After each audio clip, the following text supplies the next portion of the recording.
Alhamdulillah wassalatu wassalamu ala Rasulillah nabiyina Muhammadin wa alihi wa sahbihi wa man walah. Asyhadu an la ilaha illallah wahdahu la syarikalah wa asyhadu anna Muhammadan abduhu wa rasuluhu wa ba'd. Ayo ikhwah, pada kesempatan kali ini kita akan mempraktekkan bagaimana tata cara wudu Nabi sallallahu alaihi wasallam. Namun sebelumnya ketahuilah bahwa wudu mempunyai keutamaan yang agung di sisi Allah Subhanahu wa taala. Di antara keutamaannya bahwa berwudu bisa menggugurkan dosa-dosa. Sebagaimana dalam riwayat Imam Muslim, bahwa tidaklah seseorang hamba mencuci kepalanya, wajahnya, kecuali akan keluar dosa-dosanya bersama tetesan terakhir dari air wudunya tersebut.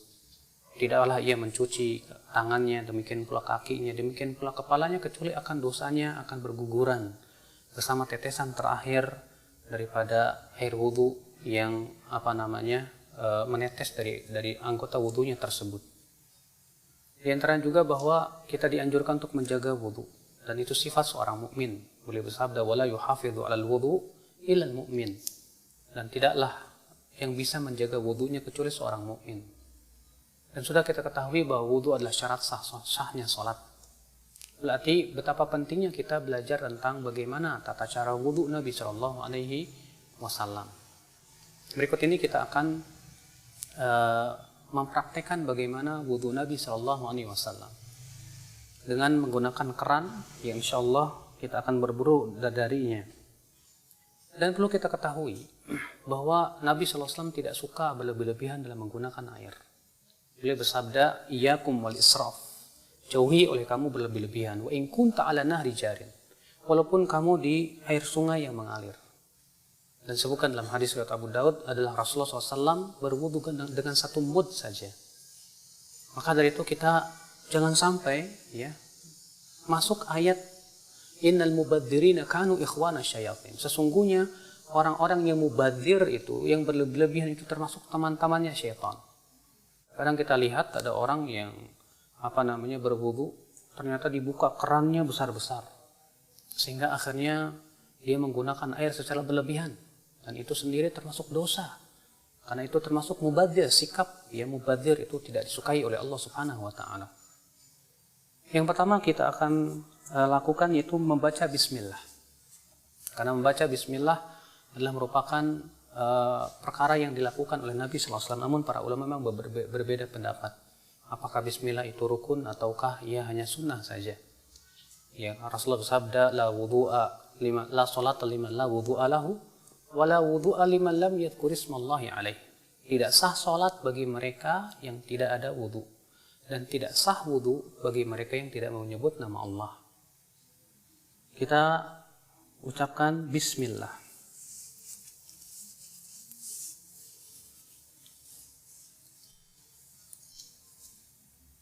Bismillah, kemudian kita cuci tangan kita 3 kali. Karena Nabi Shallallahu Alaihi Wasallam mencuci tangannya 3 kali, sebagaimana dalam hadis Utsman, hadis Abdullah bin Zaid. Kemudian setelah itu kita berkumur-kumur 3 kali.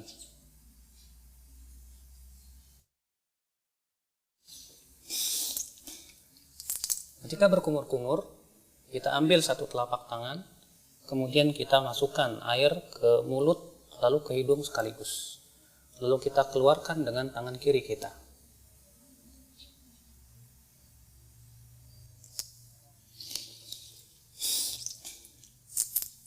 Kita lakukan itu 3 kali.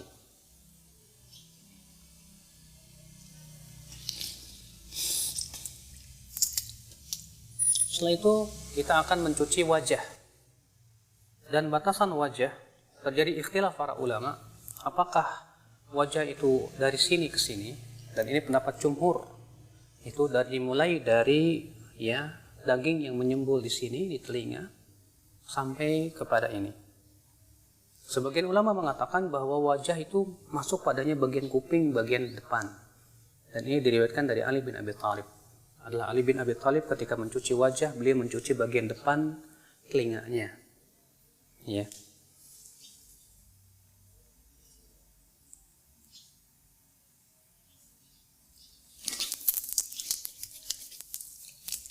Dan dalam riwayat Ibnu Abbas, adalah Ibnu Abbas ketika mengambil air dari telapak kanannya, beliau iringkan dengan telapak kirinya, kemudian beliau mengusap atau mencuci wajahnya.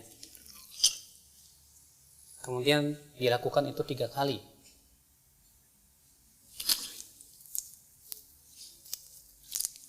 Dan dalam riwayat Ali bin Abi Thalib, adalah Ali bin Abi Thalib setelah berwudu, yaitu mencuci wajah, beliau mengambil segenggam air, lalu kemudian diguyurkannya di ubun-ubunnya dan dibiarkan ia mengalir ke bawah.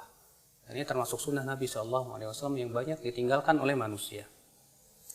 Kemudian setelah itu kita mencuci tangan sampai siku-siku juga. Kita ambil dengan tangan kanan, lalu kemudian kita cuci sampai siku-siku. Dan jangan lupa untuk menyela-nyelai tangan, karena Nabi SAW memerintahkan untuk menyela-nyelai jari jemari tangan dan jari jemari kaki. Dan kita lakukan ini juga 3 kali.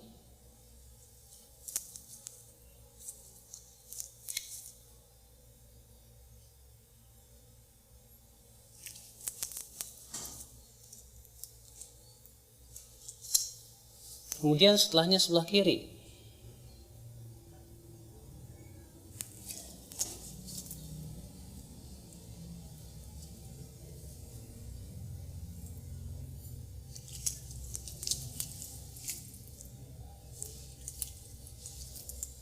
Setelah kita mencuci tangan, maka kita ambil air segenggam, kemudian kita mengusap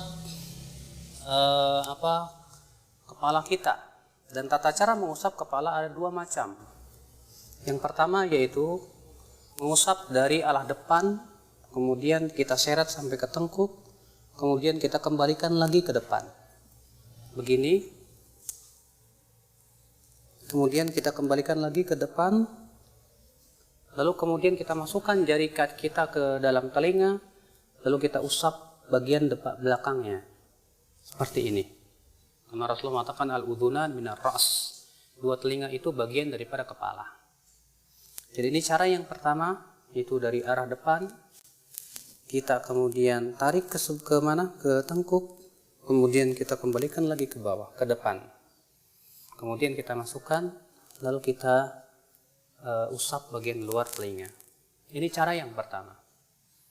Adapun cara yang kedua, itu yang disebutkan dalam hadis riwayat Abu Daud juga dari hadis Rubai', bahwa adalah Rasulullah SAW mengusap kepalanya wala yughayyir min sya'ri syai'an. Beliau tidak merubah bentuk rambutnya sama sekali.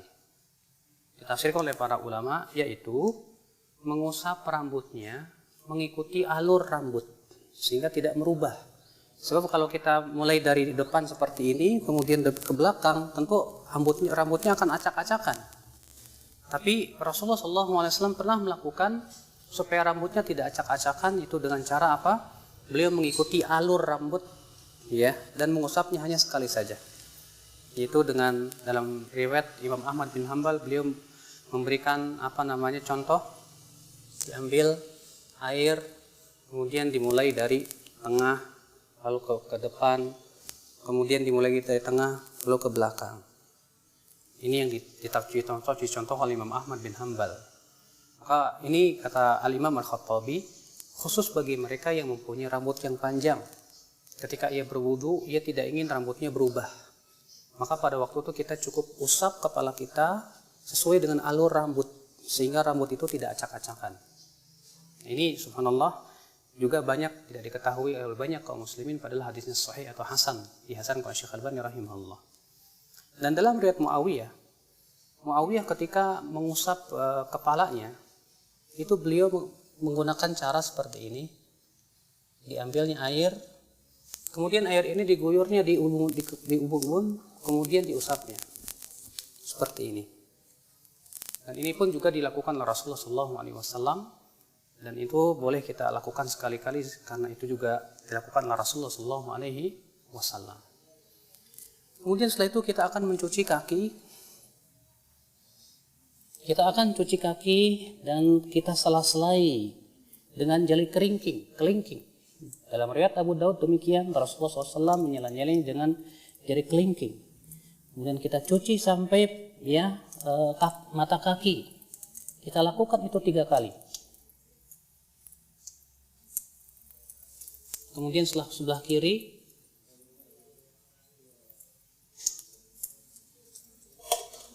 kita lakukan itu 3 kali.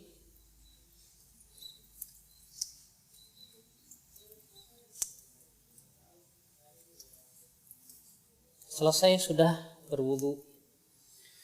Lalu kemudian setelah berwudu dianjurkan kita mengucapkan asyhadu an la ilaha illallah wahdahu la syarikalah wa asyhadu anna Muhammadan abduhu wa rasuluh.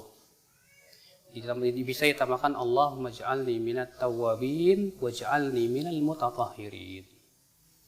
Dan disebutkan dalam riwayat Tirmidzi, Rasulullah SAW juga mengajarkan doa lain. Ya, setelah wudu, yaitu subhanakallahumma bihamdik asyhadu an la ilaha illa anta astaghfiruka wa atubu ilaik.